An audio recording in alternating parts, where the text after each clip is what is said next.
In life, a lot of the time we don't get things right the first time. Take my channel. I used to be retro class and talk about scams. I don't know why I was doing that. I'm not CoffeeZilla. And it may take some time, but after you realize the path you're going on isn't for you, most people tend to, well, we could say reboot in a sense. And man, Zoids might be the king of reboots, and a lot of these reboots you may not even know about. With the lore stretching from giant robot animals, mechanical dinosaurs, war spanning generations, and sometimes none of that even matters. When I tell you Zoids had a little bit of everything, I mean that in the literal sense. So why isn't Zoids talked about in the same breath as Gundam or Transformers? Why did it explode onto the scene only to quietly fade to obscurity?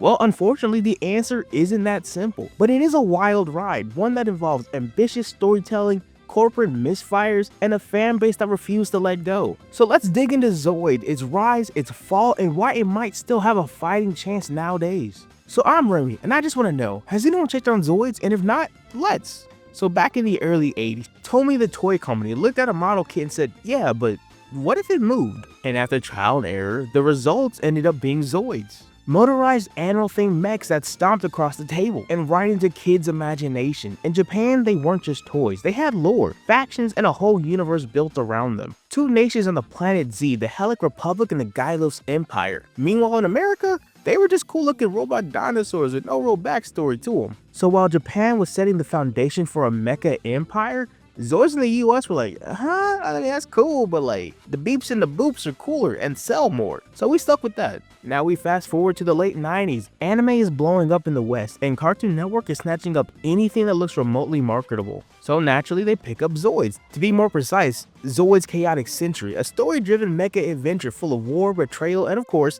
giant robot battles. It had all the ingredients of a hit, but then Zoids New Century Zero dropped. Less war and more tournament-style battles, a slicker new art style, and for a lot of people, it was an instant favorite. And for some, this became the definitive Zoid series, and for me, this was my favorite one at least. When it comes to Liger designs, Zero was my guy. Out of so many Ligers, every Zoid series has a Liger. Maybe that's their Pikachu, I guess, was the Liger Zoid, which is cool, but just like, I'm not sure if Liger was the most marketable mascot for a franchise. And even with two back-to-back good series, it kind of just seemed to stop. Seemingly, it felt like Cartoon Network had just lost interest in the Zoid IP altogether. Around the time Fuzor started airing, Cartoon Network was barely pushing the show, which led to the cancellation of both the show and the associated toy line. And obviously, this caused a significant drop in the interest of the brand overall.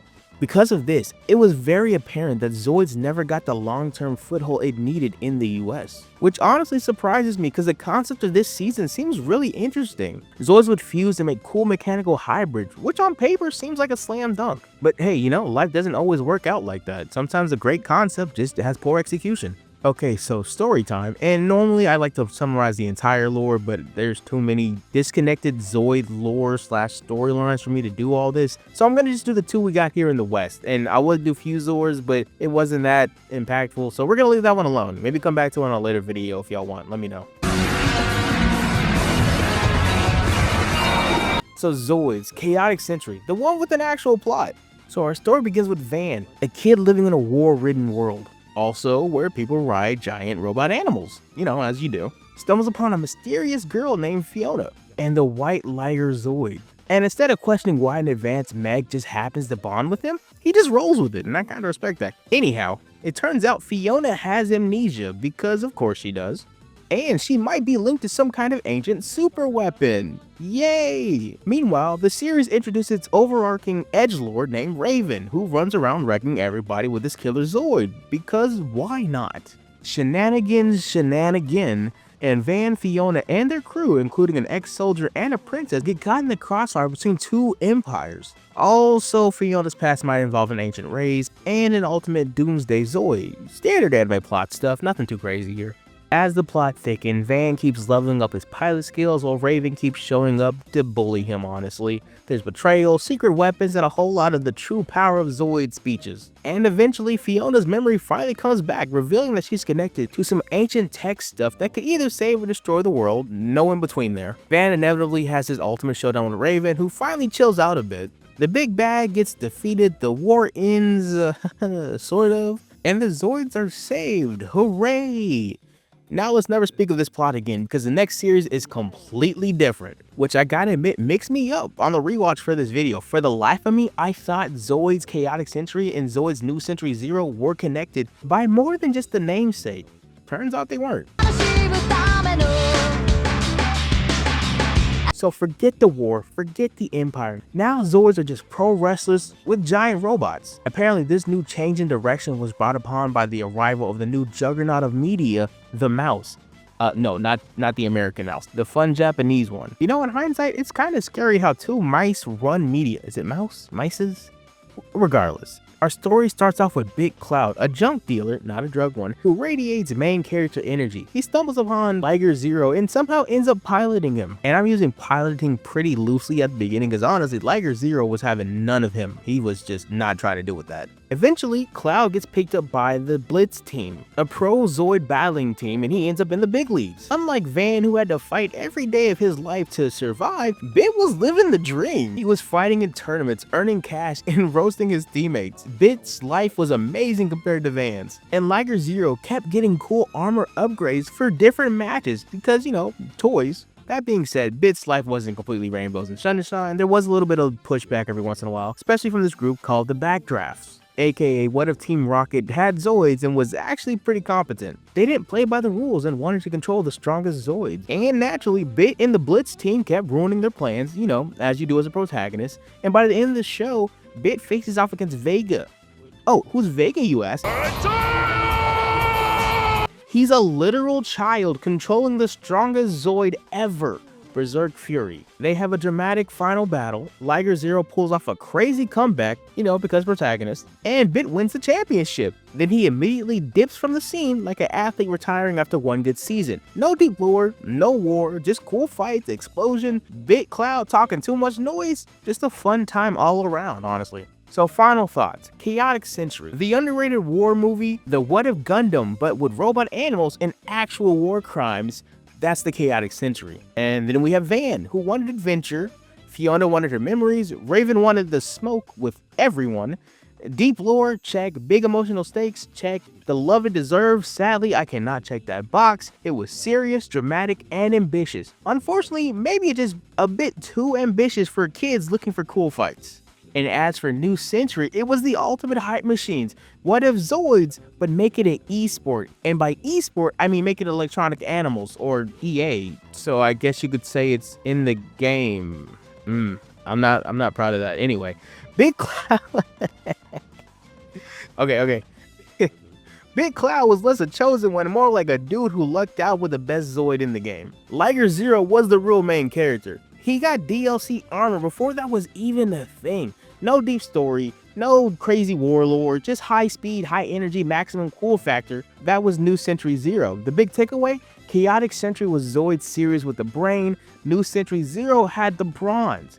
One had deep lore, the other had sick battles. Unfortunately though, neither had the marketing power to make Zoid the next big thing. But even years later, both series proved one thing.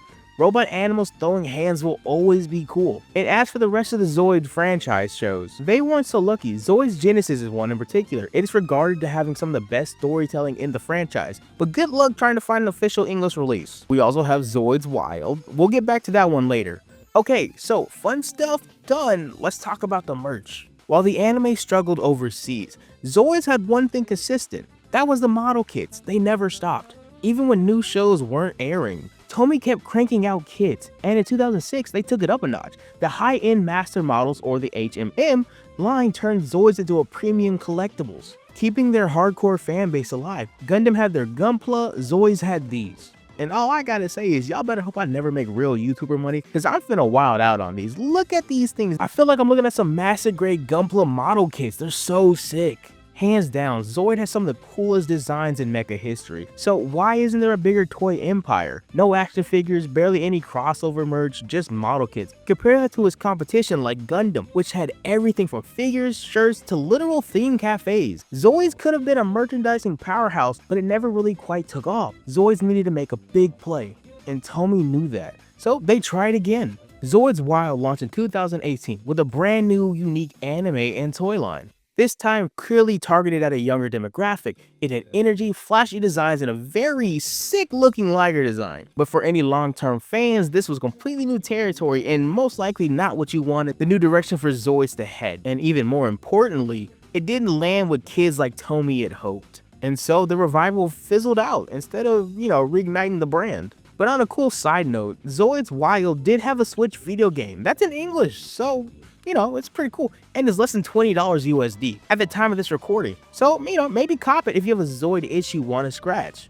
And speaking of video games, Zoids didn't just exist in plastic and in anime. There were a handful of video games too, from the GBA titles to obscure Japanese-only releases. They had potential, but unfortunately these games never hit the mainstream the way Gundam games did, or Transformers games even. Some were solid, others, let's just say we don't need to focus on them too much. Instead, let's look at these cool Medabots Zoids crossover units. Don't these look super cool?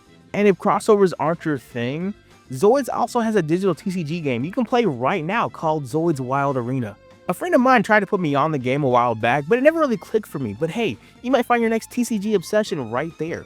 Regardless though, while the franchise had a foot in the gaming world, it never fully capitalized on it. And at this point, it was clear to everyone that Zoids was always fighting an uphill battle. It never had a constant identity. Sometimes it was deep war dramas, other times it was fun anime battles. It didn't have a media giant like Bandai backing up Gundam or Hasbro backing up Transformers. Zoids was on its own out here, and every time it seemed like it was gaining momentum, something would pull the rug from under it. And that something just always happened to be a franchise with people fighting in giant war mechas, with people called new types and universal centuries. Every time it felt like. Fair or not, Zoids was always going to be compared to Gundam and living in its shadow. Both had warring factions, deep lore, and incredible mecha design. But Gundam had consistency. Gundam always knew what it was. Zoids kept reinventing itself, for better or for worse. So, while Gundam became a generational icon, Zoids remained niche. Despite its struggle, Zoid did leave a mark. Ask any fan, they'll tell you about Liger Zero, the first fighting Van's journey in Chaotic Century. It wasn't just cool robots, it had heart. And in a way, it still sticks with people today. So, a little peek behind the curtain, right? On the Medabots video, which, once again, biggest video on my channel, it's gathered the most comments, likes, and all the other informational stuff. One of the most requested shows off of that was Zoids, and I look at almost every comment, or respond to a lot of them. If you've been here for a while, you've probably seen me respond to your comment before. That to say, y'all really wanted Zoids, and me too, myself included. I'm a fan of the show, so I'm glad I got to be able to talk about it, and people wanted to hear me talk about it, so I'm thankful for that. But it also shows me that there are a lot of Zoid fans who saw the untapped potential of the franchise, and y'all get it. Personally, I don't think this is where Zoid's story ends. Zoid was primed to be a huge hit in the early 2000s. Cartoon Network gave it a platform, toys were flying off the shelves, but then it felt like the lack of consistency in marketing and poor localization kneecapped some of its momentum, slowly making it stumble until it unfortunately fell into obscurity. So what now? Zoids is still alive, barely, but it's here. The model kits are still around, but the anime, nowhere to be seen. But if history has taught us anything, is that Zoids refuses to die. Gundam, Transformers, and even Blades all come back with time. Zoids just needs the right push. The mecha genre isn't dead, it's just evolving. With the right blend of nostalgia and modernization, Zoids could thrive. Imagine a high-budget anime reboot, or a new game that fully embraces the open-world potential of piloting a Zoid. It's not impossible, the demand is there. Look at Armor Core, right there. It's right there, guys. Just put a Liger in Armor Core. There you go, easy fix. I did $1 billion idea. Bandai Namco, give me money please, thank you. So after all this, what's the future of Zoids? It's not dead, not entirely. There's still a spark. As of recording, Zoids Chaotic Century just had its 25-year anniversary. While a remake wasn't announced, all it would take was the right company to see the potential right there and the money making right there, and boom, we have a reboot. And maybe it's just wishful thinking, but my birthday was just a little while ago, so let me be wishful, okay? If we get anything new Zoids, I'll be hyped. Anyway, I've been your host for the last few minutes. Thanks for rocking with me and watching a random guy talk about stuff he finds interesting on the internet. Like and subscribe and all the other fun stuff, and I will see you guys in the next video. Y'all take it easy. Later.